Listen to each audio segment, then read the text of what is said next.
What is the most dangerous thing happening in this country right now? The invasion of all the people that are coming into our country right now. It's creating all kinds of issues. It's creating crime. It's creating economic hardship for the American people. It's just really destroying the country. That's the biggest thing. But to have the borders open, wide open, we know what it did to Europe. It's destroyed Europe, and it's what they want to do to this country. They want to bring down the United States. But we don't have open borders, right? We do have completely open borders right now. If we had open borders, there wouldn't be so many people on the other side trying to get in, would there? No, our borders are wide open. They truly are wide open. The American people don't know the truth because we have a media that doesn't come out and tell the truth. This is what right-wing politics looks like in real time. Republicans craft their messaging around people's bigotry while convincing them to completely deny all types of reality and facts, all the while playing with these people's lives simply so they can win the election. You have a wide open border. It was something that was talked about after 9/11.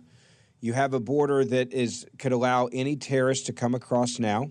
That's the easiest way to get into this country would be come across our southern border. I worry that we have forgotten the lessons of 9/11 and what security looks like. We've done it at the airports and we've kept that up, right? You go to the airport, I think most people feel very secure when they fly. The way that we've changed the way that we do security.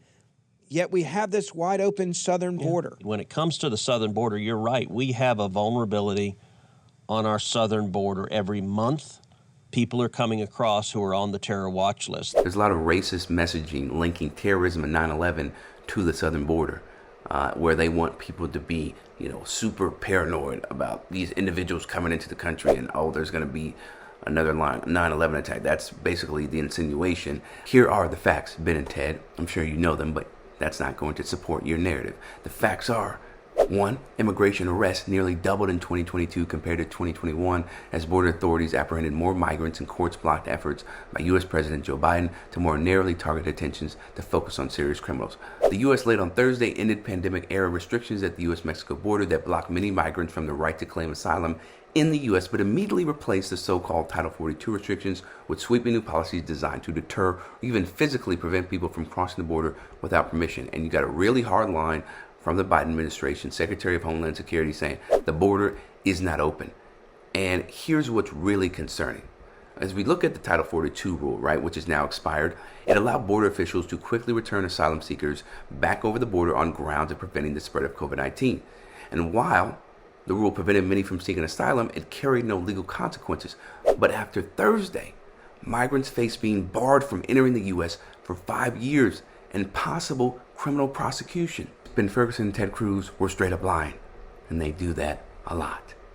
But it's another reminder of how immigration is one of Republicans' favorite political tools to stoke a whole lot of fear among their base, like Ted Cruz does in this next clip. Joe Biden's open borders are many things. They're an invitation for people to die and for cartels to brutalize children and to sexually assault women, and they're an invitation to flood this country with narcotics and fentanyl that's murdering over 100,000 people, and they're an invitation for Mexican drug lords to become multi-billionaires globally, but it's also an invitation to terrorists. If you're the next planner of 9/11, it's obvious where you go. Yeah. You go to Mexico, and you come right across, and Joe Biden and the idiots in his administration will fly you to wherever you want to go in this country, and you can carry out your terror attack. And sadly, every day that we have an open border under Joe Biden and the Democrats, the odds of another major attack in this country, major terror attack, go up systematically. Another day, another reprehensible argument from Ted Cruz, this time attacking Joe Biden viciously. And he's doing this to make people feel that Biden is anti-American and that he wants our country to be unsafe. But he intentionally ignores how Biden and Trump actually share similar policies when it comes to immigration and the continued abuse and mistreatment of immigrants at the southern border. You see how it's not just Republicans who use race as a political tool or for political purposes, but Democrats as well. It's a lot of performative measures and words that we see in our political system, something that you don't see, though, from leftists and progressives when it comes to race and politics, because they are about genuine action and movement, and their words actually have meaning as a whole.